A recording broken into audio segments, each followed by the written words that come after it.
Howdy, howdy, howdy, my name is Anachi Sasuke. Welcome back to Let's Read the SCP Foundation Wiki.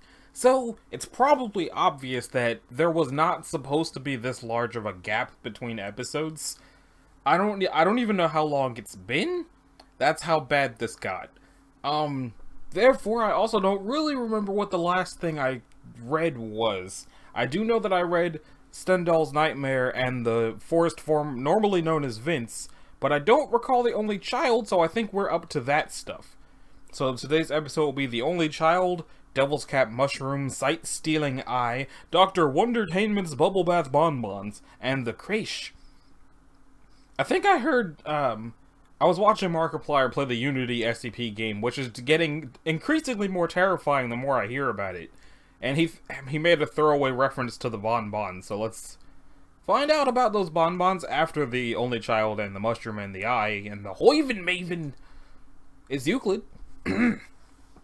SCP-1066. Each specimen of 1066 is to be held in a 1.5 by 2 by 2.5 meter unfurnished cell with a windowless door. It used to say food should be provided 3 times daily.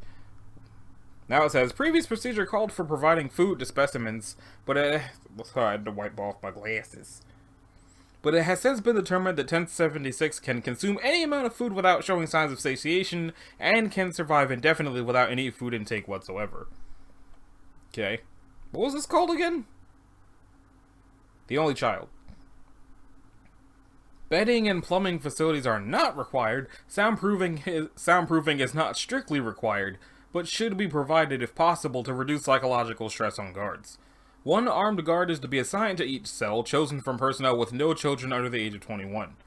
Access to specimens of 1076 for experimentation requires level 3 clearance and written approval, following a thorough psychiatric profile. In no circumstance will access be granted to researchers with children under the age of 21. Due to their territorial behavior, specimens must be kept separate from each other at all times. To guarantee this, it is recommended that no 2 specimens be held in the same building. This sounds vaguely familiar, but maybe there's a lot of SCPs that just don't seem to like children, so it could just be that it's leaning towards that again. Description. Instances of 1076 appear to be children between the ages of 3 and 5 with an unwashed appearance and long matted hair, barefoot and dressed in ragged clothing. Cursory physical examination reveals signs of moderate to severe malnutrition and bruising and scarring consistent with physical abuse. Specimens of both sexes have been encountered and normally appear to be of the major ethnicity of their place of discovery. Okay, so if this is what I think it is, it's the one where the things break into their house and makes them ignore everything else until they eventually die. And if it is that, then why do I remember reading this but not any of the rest of the episode? We'll see. Specimens seem to comprehend simple statements, but have not displayed any sign of verbal ability. Vocalizations are limited to simple grunt sighs and, when disturbed, loud shrieking and sobbing. Specimens are reluctant to meet the gaze of any individual and tend to look downward in the absence of outward stimulus. They will respond to simple questions by nodding in the affirmative or negative. Initial encounters with 1076 occur when a parent, for the purposes of this document, a parent refers to a person with 1 or more living children below the age of 21, discovers the child in a state of apparent distress. These incidents occur in isolation. There are no known cases with any third-party witnesses. Subjects report an overwhelming feeling of pity for the specimen, and in every recorded case take it into their home. Once established in a home, 1076 begins to monopolize the attention of the parents to the exclusion of their own children. Children in the home begin to show signs of neglect and malnutrition and become depressed, sullen, and withdrawn. Behavioral problems such as truancy and running away become frequent, which may attract the attention of school authorities and social welfare agents. Upon investigating, these authorities become obsessed with the welfare of 1076 and subsequently ignore the children. An infestation typically ends with the deaths of the parents and other caretakers as they neglect their own well-being in order to attend to 1076, eventually succumbing to starvation or disease.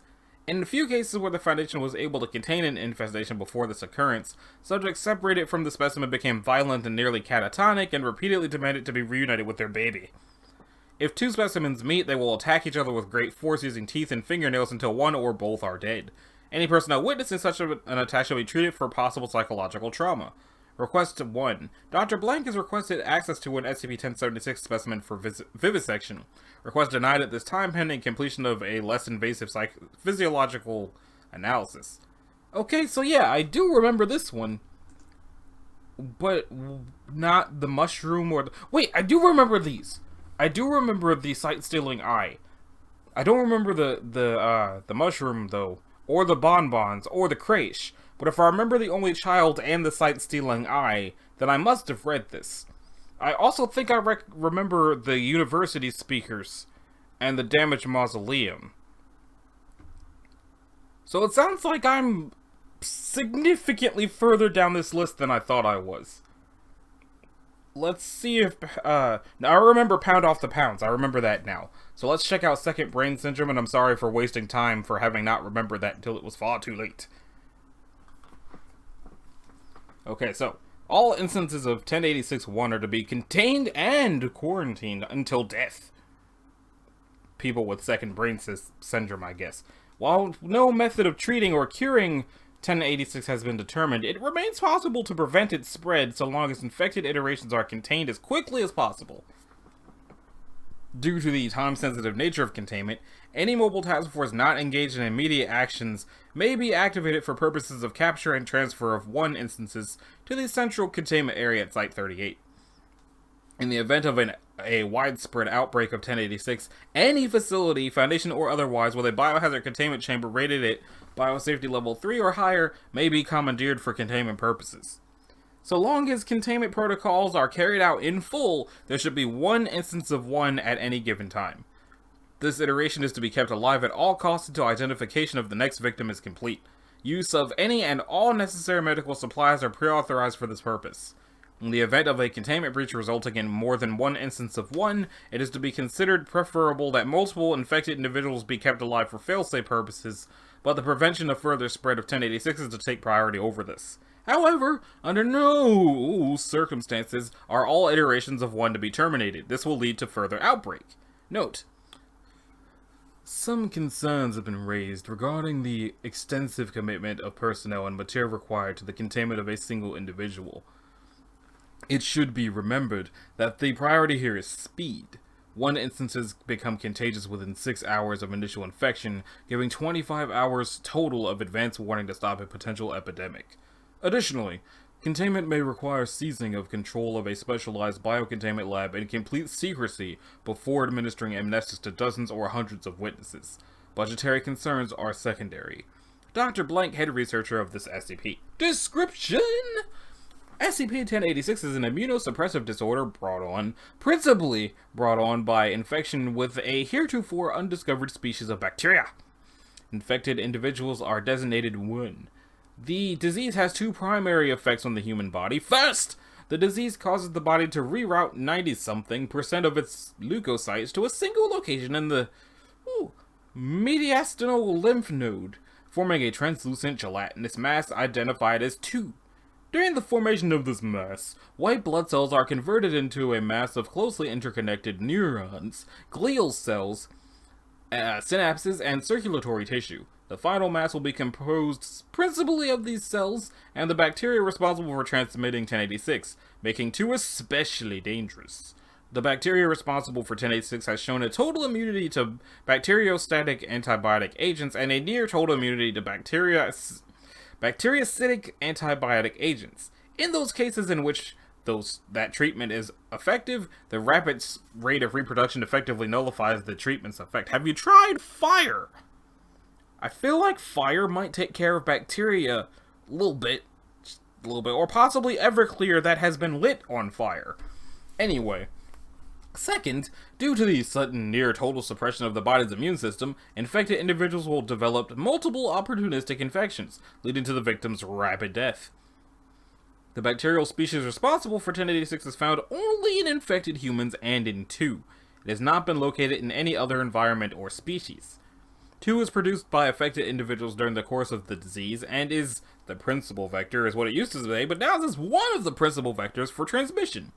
A marked difference between 1086 contamination and other immunosuppressive syndromes is the pattern displayed by the opportunistic infections that ultimately result in the patient's death. While other immune-suppressing disorders result in a wide variety of different infections, one iterations consistently contract infections in a particular pattern detailed below. The course of 1086 is included in 1086-1 addendum. And here it is! Stage 1.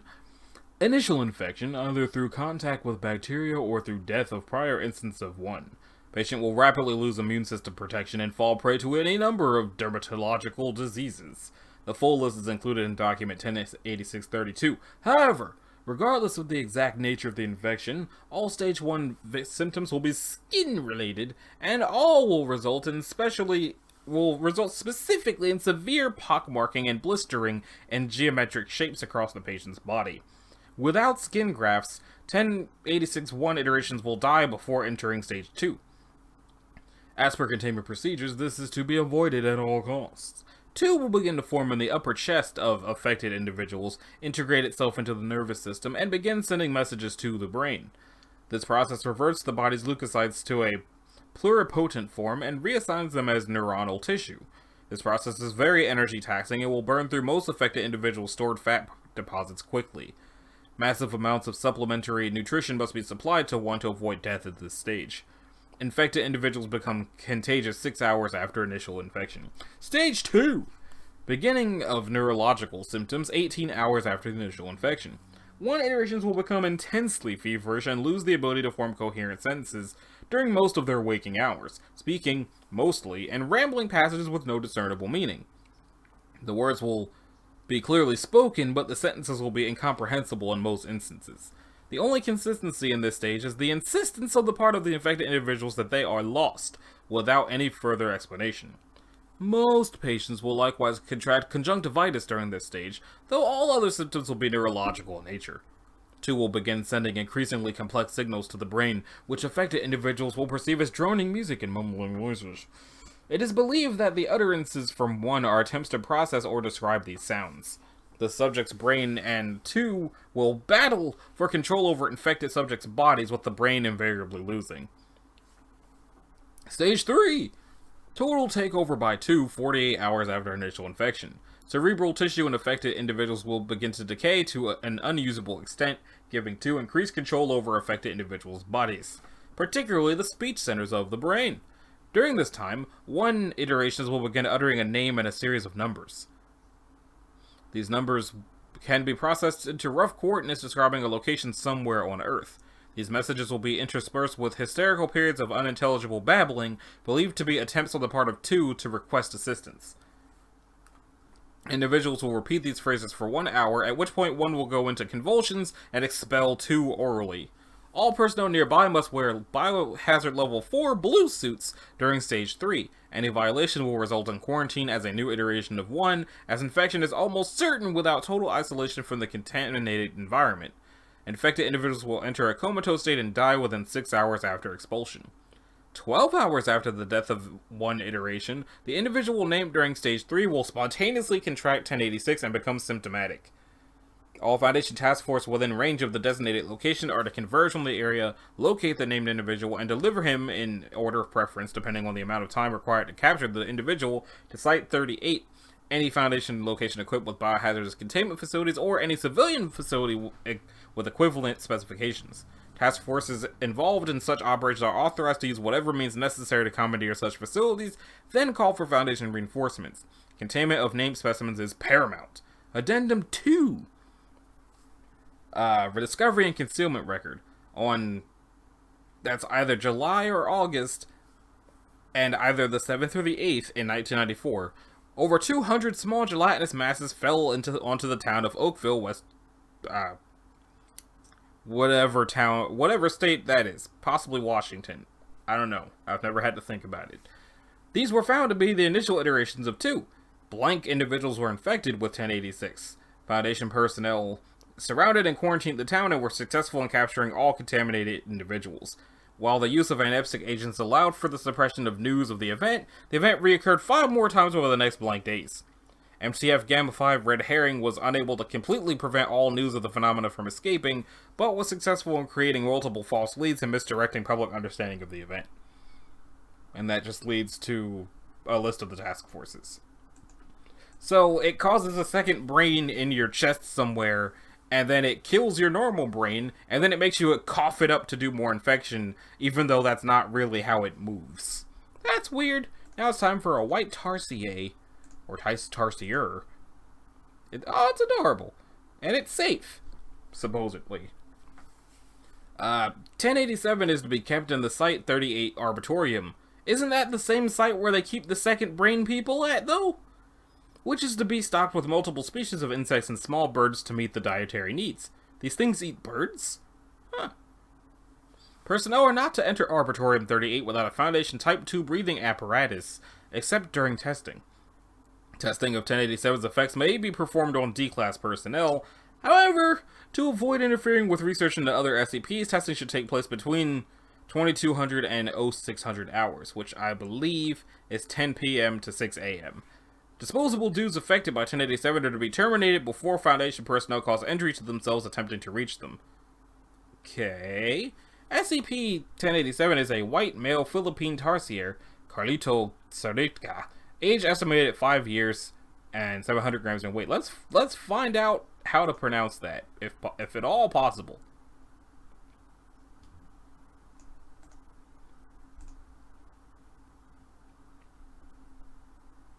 How?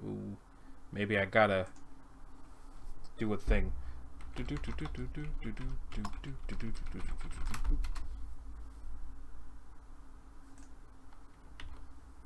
No, not that.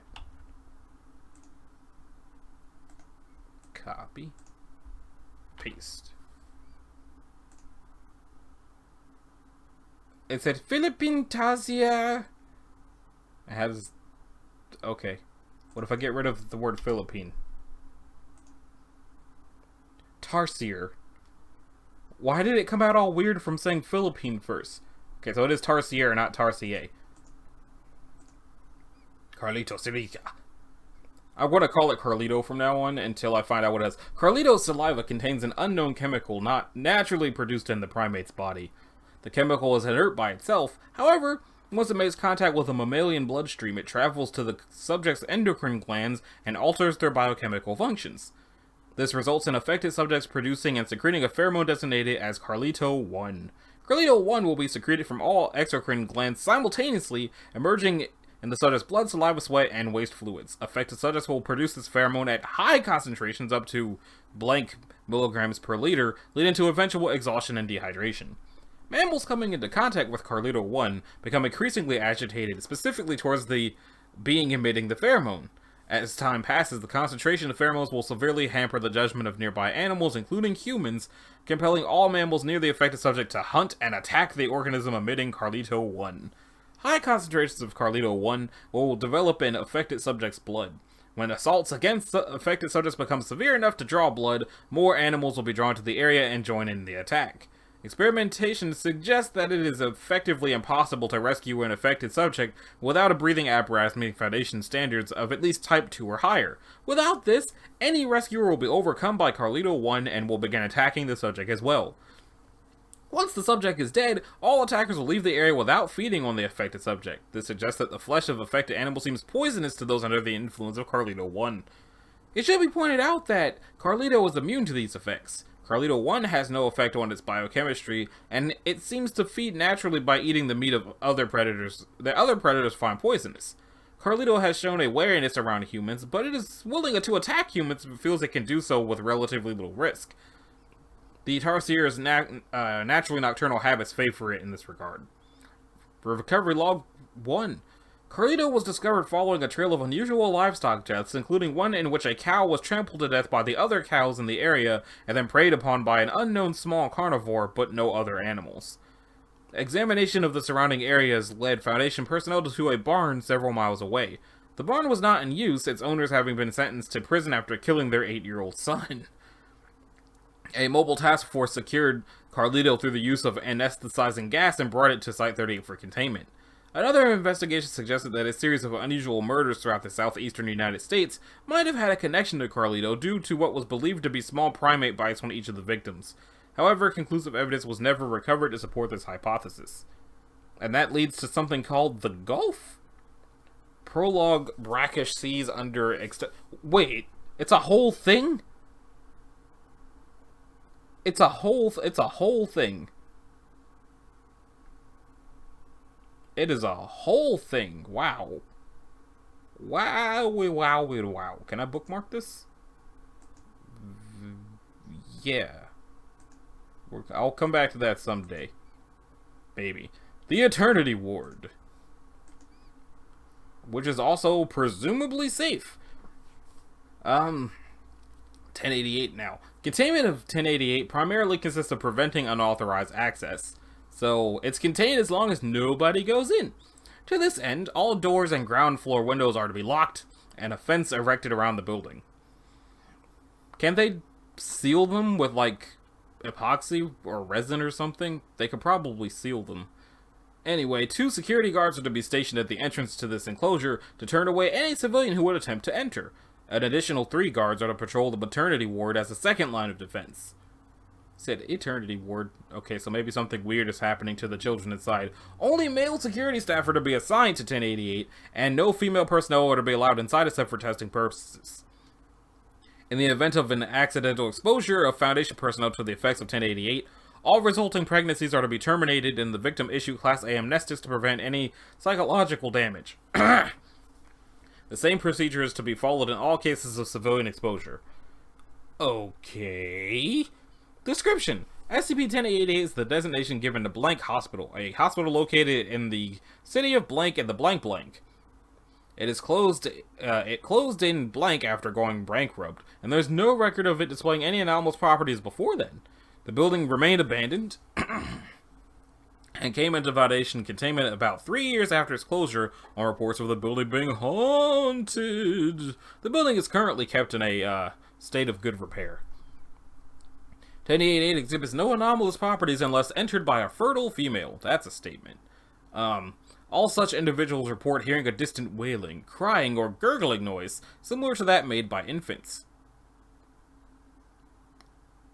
I feel like I know what an infant gurgling noise is, but stating it like that makes it sound horrifying and like something that a human child should not be doing. Accompanying males do not report hearing such a noise, and even clinically deaf females claim to hear it, strongly suggesting a psychic cause to the effect. Affected individuals are drawn to follow the noise to its source, eventually leading them to the maternity ward of the hospital.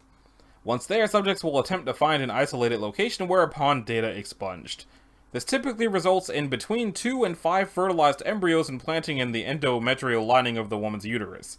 Victims are dazed and typically wander out of the hospital within a few minutes. Most seem to experience some degree of amnesia as to what happened to them inside. This is one of those SCPs where it's like, if you set out to write something that the SCP is basically, if you walk into this hospital, you will leave pregnant against your will, but you don't have the balls to write what actually happens once they get there, you shouldn't have written an SCP about a hospital that makes people pregnant against their will, should you? Anyway, genetic analysis of the developing embryos reveals them to be unrelated to the host, which may, in certain cases, lead to incompatibilities that result in a miscarriage. Cross-checking with the recovered records of Blank Hospital reveals that the embryos created by 1088's effects genetically match either stillborn fetuses or babies that it used to say that died soon after birth, and now says born at hospital, see addendum 1088-8. That sounds like it's gonna be some addendum. Though records are not complete enough to allow confirmation, it seems highly probable that each embryo is in effect a clone of some child that died shortly before or after being delivered in the maternity ward of 1088. The mechanism for this is unknown. There are 3 cases for development of an embryo generated by 1088. A pregnancy caused by exposure to 1088 may contain embryos that fall into any combination of the 3 cases. Case 1, approximately 43%. The pregnancy continues to develop normally for a period of no less than 23 weeks. After this point, in many cases, development may simply stop indefinitely. The fetus remains at a constant state, and the mother never gives birth. Testing has not shown an upper limit on the time in which this state can persist. If a cesarean section is attempted, the fetus dies and removed from the uterus, no matter what life support is used. This seems to occur in cases where the fetus matches a stillbirth. Case 2, approximately 54%. The pregnancy is entirely mundane and the baby is born as normal. However, at some point, typically within 3 months, the child stops developing. Again, this state persists indefinitely. This seems to occur in cases where the baby matches the one that died in the hospital. The time until the child stopped developing seems to match exactly the point at which the hospital records showed the corresponding baby died. Case 3, approximately 3%, personnel of level 3 or higher may consult Addendum 8 for information. Though affected individuals often exhibit symptoms of post-traumatic stress disorder, most are pleased by their pregnancy and any subsequent children. Consequently, despite these physiological stresses of carrying multiple fetuses for an extended period of time, few will seek to have the pregnancies terminated. Similarly, victims resist attempts to confiscate the babies born to Case 2 embryos for research or adoption, despite the physiological or psychological and financial stresses caused by caring for infants that never mature further. Addendum 8. I don't know what happened to any of the rest of the addendums, but in Case 3, the pregnancy is again mundane, and the baby is born and develops as normal. Though no anomalies have been noted with Case 3 children, genetic testing has shown that they match children born at blank hospital who survived through adulthood. Interestingly, a disproportionate amount of the people with a Case 3 child associated with them have a criminal record, and of those, most show signs of antisocial personality disorder. Okay, so the surviving babies are born to sociopaths. Got it. With criminal records. Let me go back in there. Does it say who wrote this? Does it say who wrote this? It does not say who wrote this. I would like to ask a question of whoever did write this, and that question to you, author of the Eternity Ward, what the fuck is wrong with you? Anyway, moving on, my channel was marked not for children, I can say that. The ICUC. We all see for ice cream. Due to frequent usage, 1089 is to be kept in a 2x2 meter metal containment cell. So it's probably not an ice cream truck, because I'm pretty sure they're significantly bigger than that. The door to the cell is to remain electronically locked at all times, and only the designated researchers are to be given the keypad code. No other personnel are to be given admittance without level 3 security clearance. Description: SCP-1089 appears to be similar in design to some models of night vision goggles. Okay. There is a large spherical compartment containing many image intensifier tubes mounted in the center of the helmet between the two eyepieces. It is constructed primarily of black high-impact plastic and features a radial knob with 5 settings on the left side. On the back side of the center mounted sphere is a canister containing several 1089p when the radial knob is set to 4. It is empty on every other setting. The interior of the helmet contains a small metal plate imprinted with the words, the ICUC. P are several small pills roughly 1.5 millimeters in length. The pills are initially covered in a gray coat of gelatin. This coating can be carefully scraped off, revealing what appears to be a complex microchip.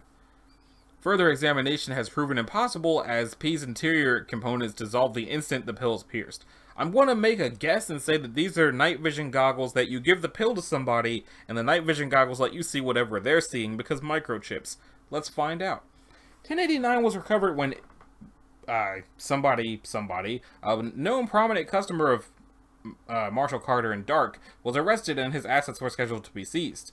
The mansion was raided by Foundation agents, and 1089, SCP Blank, and SCP Blank were quickly recovered from a wall safe before either Marshall Carter and Dark or government personnel arrived on scene. 1089 exhibits its anomalous properties when worn and activated. The goggles override the wearer's sense of sight, causing the wearer, henceforth referred to as the Observer, to be able to see through the eyes of another specific person.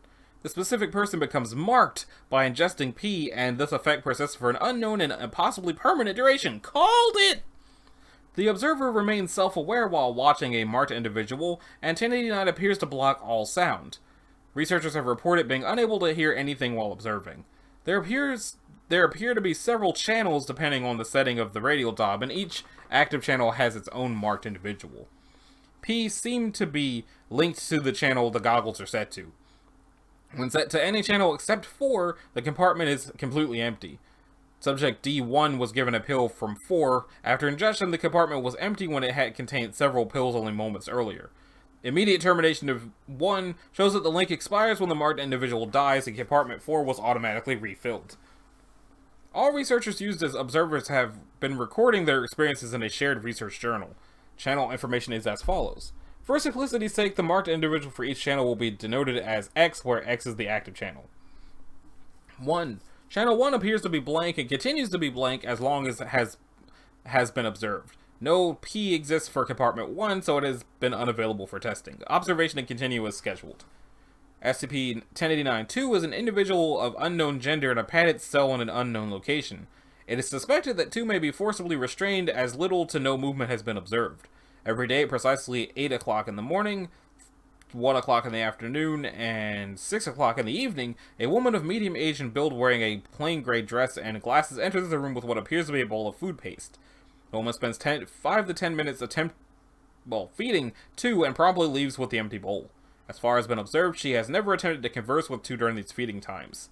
Foundation agents have been investigating the identity of the woman, but thus far she remains unknown to Foundation personnel. Observation to continue as scheduled. 3. Based upon information gathered from observation, investigation into the identity of 3 has been successful. 3 is the estranged father of the guy. It is not known why it's watching his dad, nor is it deemed scientifically relevant. Investigation discontinued and observation stopped.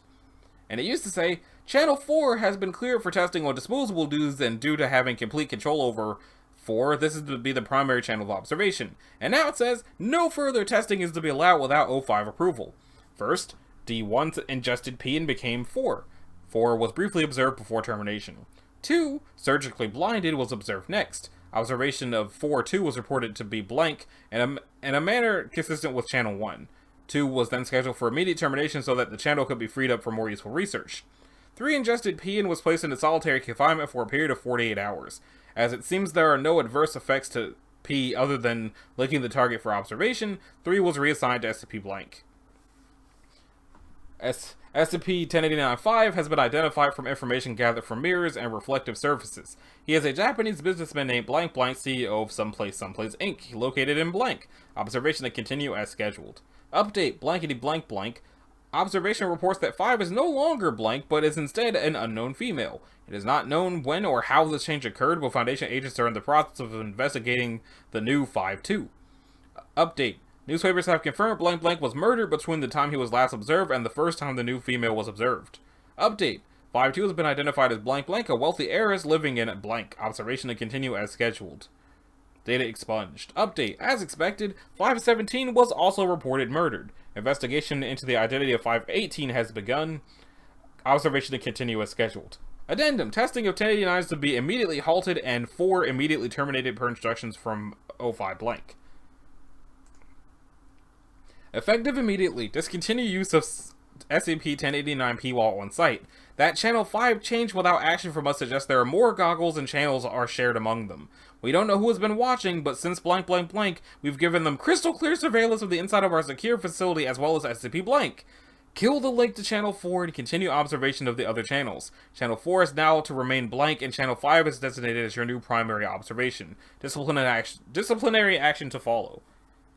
Why are they going to do disciplinary action if the people didn't know?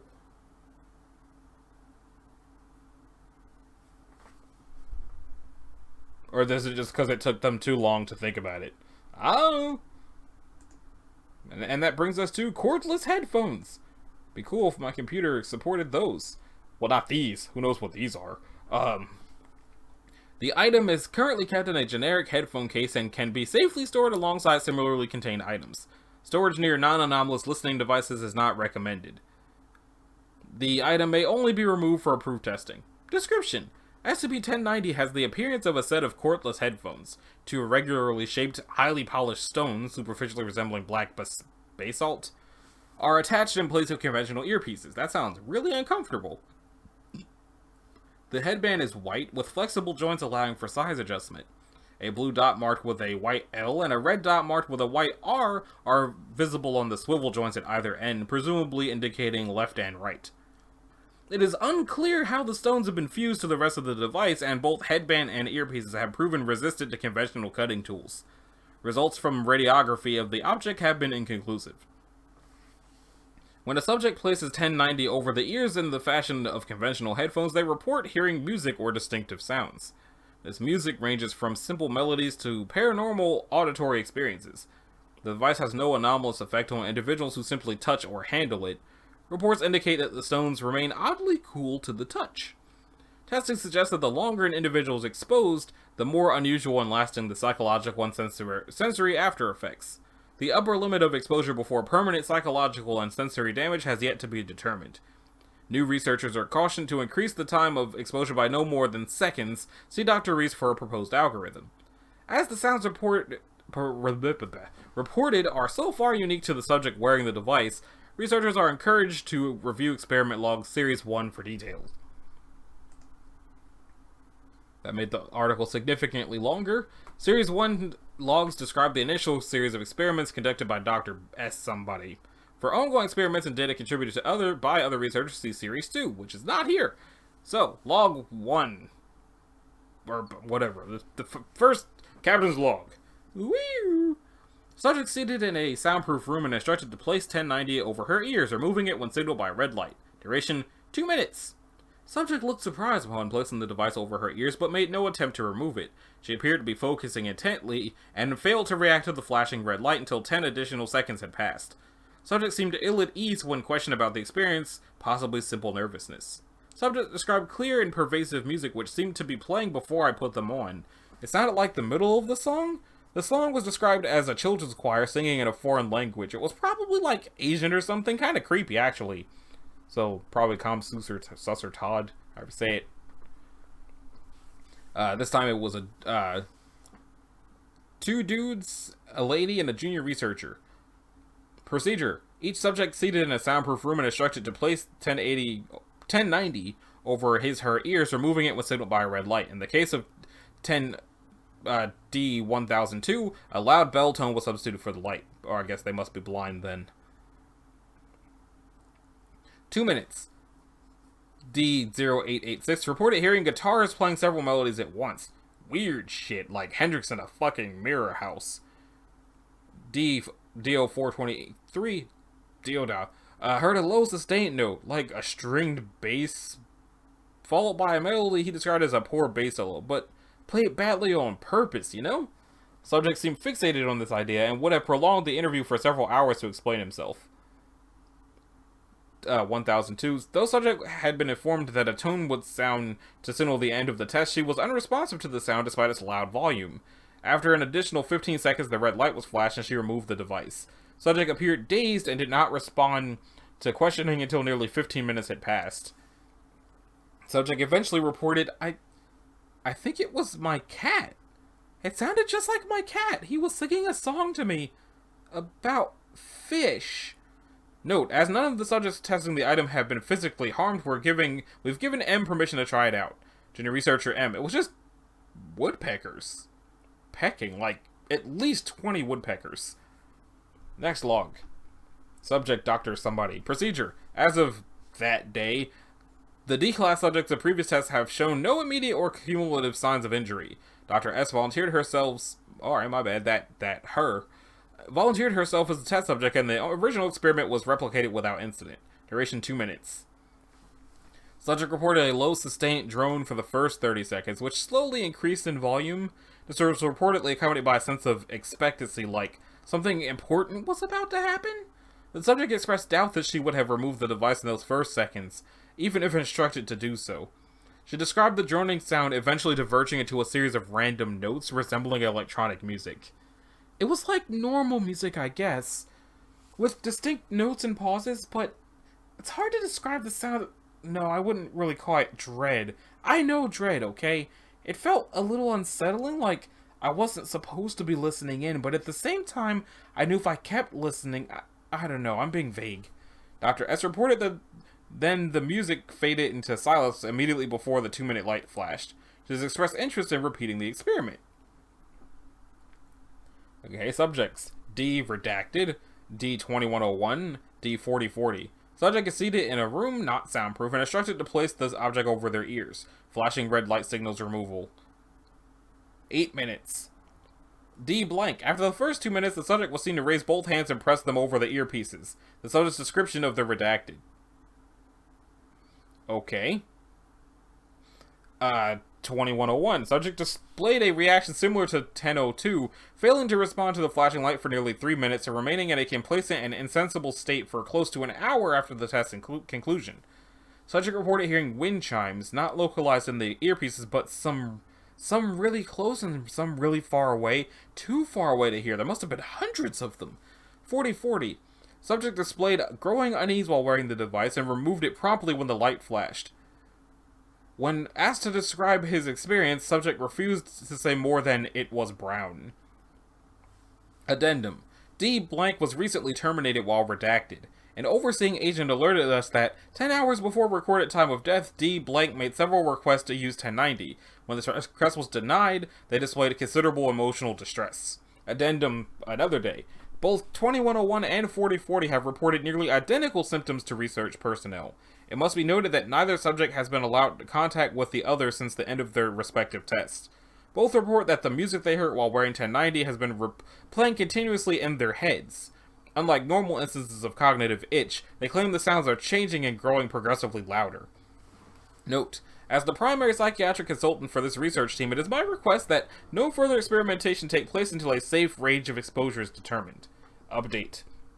A series of experiments to determine the safe range of exposure to 1090 were performed over the course of 1 week, as achieving consistent results when replicated. 6 minutes and 30 seconds has been established as the safe range of exposure, with a buffer of approximately 20 seconds. All disposable dudes involved in testing have been placed under 30-day observation, scheduled terminations postponed as necessary. Addendum. D2101 and 4040, subjects of preceding experiments, continued to complain of loud music. Both were observed to have trouble sleeping and spoke loudly in interviews as if compensating for poor hearing. All subjects of the safe range test who were exposed to the device for more than 7 minutes have since reported nearly identical symptoms. D4040 was found deceased after a violent altercation with disposable 300 and something. Witnesses' accounts while their reliability is questionable, all made some reference to D4040's symptoms. All similarly afflicted subjects have been restricted from D-class common areas. See Incident Report 1091. Well, it's not here, so we won't be seeing it. And it doesn't seem to be tied to anything, it's just weird headphones. So, that about does it for this episode of Let's Read the SCP Foundation Wiki, and the next episode we'll be reading Digital Mode Shortwave Entity, A Species of Fish, The Lamp Man, Playground of the Lost, and The Fall of a King. If you like this video, a like and a subscribe will be groovy. If you didn't, you need to do either one of those things. If you want to click the bell, you can do that as well, so that you'll receive notifications for when I upload more of these, eventually. And I'll see y'all in the next one. Later.